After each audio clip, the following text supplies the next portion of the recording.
नमस्कार, स्वागत है आपका गंगानगर प्रताप न्यूज में। पदमपुर में अब मिलेगी डायलिसिस की सुविधा। 46 लाख रुपए की अत्याधुनिक लैब का भी उद्घाटन। पौधारोपण से दिया पर्यावरण सरोकार का संदेश। पदमपुर शहरवासियों के लिए स्वास्थ्य सेवाओं के क्षेत्र में एक महत्वपूर्ण उपलब्धि दर्ज हुई है। आज से पदमपुर के सरकारी सामुदायिक स्वास्थ्य केंद्र में डायलिसिस यूनिट पूरी क्षमता के साथ कार्य करना शुरू कर दिया है। इस यूनिट के शुरू हो जाने से किडनी रोगियों को अब उपचार के लिए श्री गंगानगर, बीकानेर अथवा जयपुर जैसे बड़े शहरों की यात्रा नहीं करनी पड़ेगी। उद्घाटन समारोह के मुख्य अतिथि पूर्व राज्य मंत्री सुरेंद्र पाल सिंह टीटी ने फीता काटकर यूनिट को जनता को समर्पित किया। इस अवसर पर उन्होंने 46 लाख रुपए की लागत से निर्मित अत्याधुनिक पैथोलॉजी लैब का अवलोकन भी किया। पूर्व राज्य मंत्री सुरेंद्र पाल सिंह टीटी ने कहा, 46 लाख रुपए की अत्याधुनिक पैथोलॉजी लैब से जांच रिपोर्ट तेजी से उपलब्ध होगी। भविष्य में मशीनों की संख्या बढ़ाकर सेवा क्षमता दोगुनी करने की योजना बनाई गई है। पदमपुर में शुरू हुई यह नवीन सेवा न केवल स्थानीय नागरिकों के लिए राहत लेकर आई है, बल्कि क्षेत्रीय स्वास्थ्य ढांचे को भी एक नई ऊंचाई प्रदान करेगी।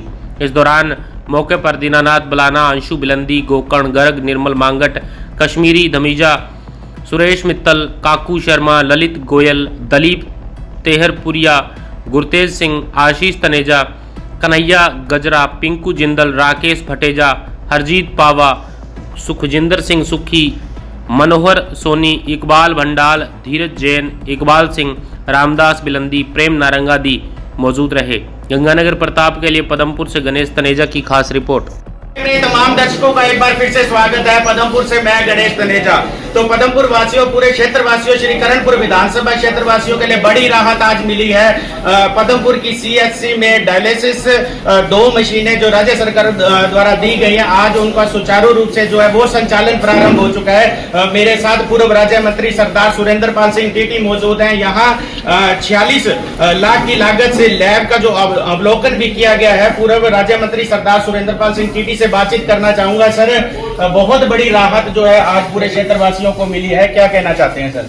ये पदमपुर सीएससी के ऊपर हमने ये सोचा कि कैसे इलाज व्यवस्था का सुचारू रूप से संचालन हो, लोगों को कठिनाई ना हो। तो हमने 2-3 बातें देखी। एक तो यहाँ की ओपीडी बहुत ज़्यादा थी, दी जाते थे 500 डॉक्टर से कम। तो अब हमने तो एक मोहल्ले में तो खुला दी, दूसरी की प्रक्रिया चल रही थी। तो उस मोहल्ले जो है ना दूर उनके वहीं हम डॉक्टर बैठा दिया, वहाँ लेबोरेटरी बैठा दी, वहाँ हमने स्टाफ बैठा दिया, वहीं उनका इलाज हो जाएगा छोटा मोटा। तो उससे क्या होगा, एक तो यहाँ लोड कम हो जाएगा। मान लो एक ओपीडी में 50 और दूसरी 50, तो 100 मरीज इधर कम हो गए, तो इधर वाले मरीजों को फायदा हो जाएगा।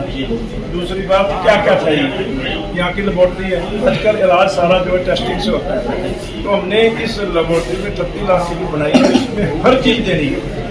कोई ऐसा टेस्ट नहीं होना चाहिए जिसको पदमपुर के नागरिक को कराने के लिए गंगानगर जाना। सारे टेस्ट यही होंगे और उसके लिए हम वचनबद्ध हैं। इसके अलावा स्टाफ की कुछ कमी है तो जल्दी पूरी करेंगे।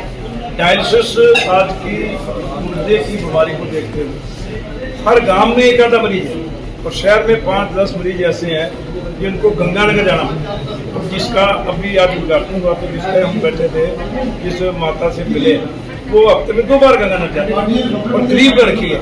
अब बताओ, जाना आना और 5000 वहाँ सर अभी आसन खड़ी होगा और पदमपुर में होगा, तो जरूरत थी, इसलिए हमने डायलिसिस 2 मशीनें दे दी। अगर इनके ऊपर संख्या, क्योंकि एक दिन में 4-5 एक मशीन निकालती है, अगर संख्या बढ़ेगी और दे देंगे। लेकिन हर व्यक्ति को, पदमपुर के व्यक्ति को इमरजेंसी के अलावा हर इलाज की सुविधा पदमपुर में मिले, इसके लिए हम संकल्प लेकर काम करें।